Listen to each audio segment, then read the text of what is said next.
અમરેલી જિલ્લાના રાજુલા તાલુકાના માંડળ પે સેન્ટરના શિક્ષિકા જાગૃતિબેન પટેલની તેમના વતન બદલી થતા શિક્ષકો દ્વારા વિદાય સમારોહ યોજાયો હતો। શાળાના આચાર્ય મનસુખભાઈ, એસએમસી કમિટી, ગ્રામજનો અને વહાલા ભૂલકાઓને જાગૃતિબેન પટેલે હૃદયથી આભાર વ્યક્ત કર્યો।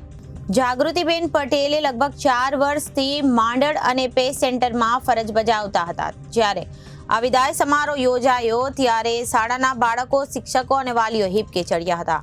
પરિવારના સભ્યની વિદાય જેવા લાગણીસ્ભર દ્રશ્યો સાથે ચોધાર આંસુએ બાળકો રડ્યા હતા અને ગામ સાથે દિલના સંબંધ રાખતા શિક્ષિકાએ શાળાના બાળકોને પોતાના બાળકો સમજીને રાખ્યા હતા।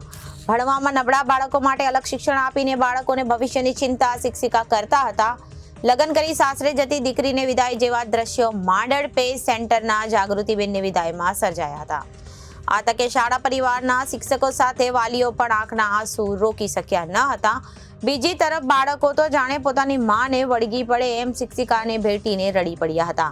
વિદાયની વેળા ગંભીર હોય છે, બાળકો તો રડ્યા, પણ સાથે સાથે શિક્ષિકા જાગૃતિબેન સ્ટાફ રૂમ છોડવા તૈયાર જ ન હતા, કારણ કે શાળા સાથે આત્મીયતાનો સંબંધ હતો। છતાં નોકરીના નિયમ મુજબ શાળાના આચાર્ય મનસુખભાઈ તથા શિક્ષક પરિવારે ભારે હૃદય સાથે શિક્ષિકા જાગૃતિબેન પટેલ અને એમના ઉજ્જવળ જીવનની શુભેચ્છા સાથે વિદાય આપી। રિપોર્ટર સંજય વાળા, ધારી, એબીસી ન્યૂઝ, ધારી।